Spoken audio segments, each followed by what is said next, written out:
وهونغلا وفي المقدمة هنا لدينا الكرة التي يسجل من خلالها منتخب سويسرا. لا يريد على الإطلاق أن يحتفل. قالها في المؤتمر الصحفي بريل إمبولو، قال لن أحتفل إذا سجلت، ويبدو بأنه تخالجه الآن المشاعر. نعم تخالجه المشاعر. كيف لي أن أسجل في موطني، في من ولدت فيه؟ هذه هي اللقطة التي نقلت بالنسبة لمنتخب سويسرا في الجهة اليمنى. شاكري على مستوى الصراع. أين دفاعات الكاميرون؟ هنا لدينا العرضية الأرضية، وأخيرا سجلت سويسرا.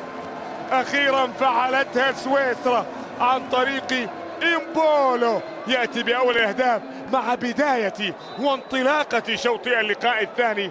عادة من لا يفرح عندما تواجه فريق. تعرف على موعد مباراة سويسرا والكاميرون في كأس العالم 2022. هو اللقاء الذي سيقوم ضمن منافسات الجولة الأولى للمجموعة السابعة. هيا لنبدأ. يتطلع منتخب السويسري لمواصلة عروضه القوية في مبارياته الافتتاحية بالمونديال التي بدأت أمام هولندا في كأس العالم إيطاليا 1934، حيث انتهت تلك المواجهة بفوز بلد الساعات بنتيجة 3-2. وأخيرا في مونديال البرازيل 2014 حين تغلب على الإكوادور ب2-0. بينما تراود المنتخب الكاميروني مساع حثيثة لتجنب تعثر البدايات، والذي تعرض له فريق البلد المنظم لبطولة إفريقيا 2022 في آخر مشاركتين بنهائيات كأس العالم في نسختي 2010 أمام اليابان بالخسارة بهدف، وانهزم بالنتيجة ذاتها أمام المكسيك في نسخة 2014. من المقرر إقامة مباراة سويسرا والكاميرون مساء يوم الخميس 24 من نوفمبر بتمام الساعة 11 بتوقيت المغرب، الساعة 12 بتوقيت مصر، والساعة 1 بتوقيت السعودية وقطر. ومن المقرر أن يحتضن ملعب استاد الجنوب الخاص بنادي الوكرة فعاليات اللقاء المرتقب بين منتخب الكاميرون ونظيره سويسرا. ومن المقرر أن تنقل فعاليات اللقاء المرتقب بين سويسرا والكاميرون على شبكات قنوات بي إن سبورتس القطرية الحاصلة على حقوق بث مباريات مونديال قطر في إفريقيا والشرق الأوسط، وذلك من خلال قناة بي إن سبورتس ماكس 1. كما ستنقل المباراة على قناة الكاس إكسترا 1 HD بصوت المعلق خالد الحدي، وعلى قناة الكاس إكسترا 2 HD بصوت المعلق هيكل الصغير. كما يمكن متابعة المباراة كذلك على تطبيق تود ضمن خدمة البث المباشر لبي إن سبورتس.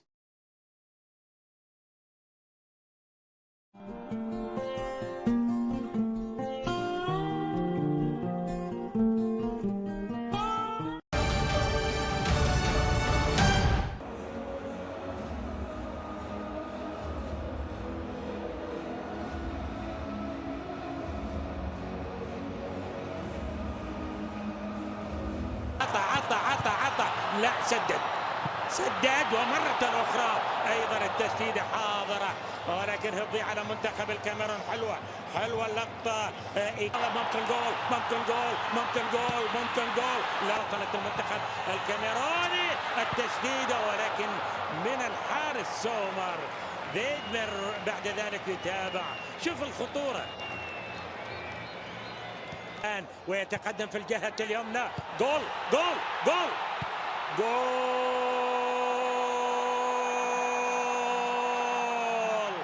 من اللي سجل عاد، من اللي سجل المولود في الكاميرون. ما صدق، ما احتفل، ما عمل اي شيء. تذكر يوم مولده في الكاميرون اختلطت زاوية صعبة جدا.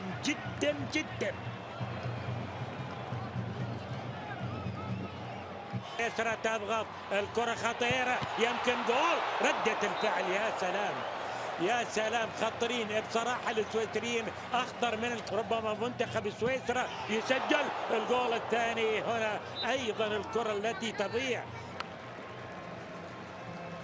كرة خطيرة، يمكن الثاني. الله، ضاعت كرة في غاية الخطورة مرة، وكل كاميروني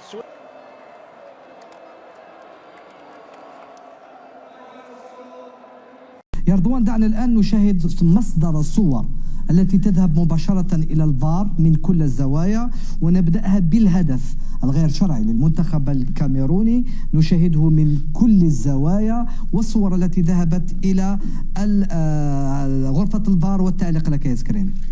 هنا قسامة أمام اللقطة، خلي شوف هذه من جهة واحدة، هنا نزيد ونشوفوها. هذا ثاني إعادة ثانية، نشاهدها كاملة. خلينا نشاهد الصور مثل ما هي تلك التي ذهبت إلى غرفة الفار يا رضوان. شوف ورا يطبع فيه، شوف هاوليك ورا، هاوليك حبس، خليها هكذا، حبس هكذا ستون، عاود خليها هكذا، زيد شويه خليها هكذا. اين هو قسامة؟ الفار خليني من قسامة، الفار قادر يحبس هكذا، عنده كل شيء، عنده كلش، عنده كل المعطيات. كان هنايا الا لما تسجل الهدف مباشره قسامة، وكان يتكلم مع الفار. لماذا لم يذهب الى غرفة الفار؟ ماذا حدث في غرفة الفار؟ انا لا ادري. شوف الدفع وراه، هاو الدفع وراه، هاو الدفع على مستوى رقبه، على مستوى رقبه. شوف فيه والدفع ها وراه. لما وقع خلي كي تكون الكرة في يد، خلي حتى ولو ضربها بوكساها وكذا فيه دفع. انت تصفر المخالفة التي وقعت، مخالفة. هناك لاعب كاميروني دفع مندي، لما دفع مندي باسكو ما دفعش مندي مارشا اللور بالا كان مبولحي كي يطيح في الارض يزيد يطيح عليها في الارض، ولكن كاين دفع على شاهدناه واقف ويتكلم ولم يذهب الى الفار، ولم يذهب الى الفار. شوف لا في صور اخرى اللي فيها 5 اعادات، مش هذه الصور. نشوف الصور اللي فيها 5 إعادات. شوف هذه، شوف الدفع وراه، يعني في الرقبة تاعو مباشرة. شوف يعني بارالو بالبرا تاعو في رقبته مباشرة، يطبع فيه حتى وصلوا المندي.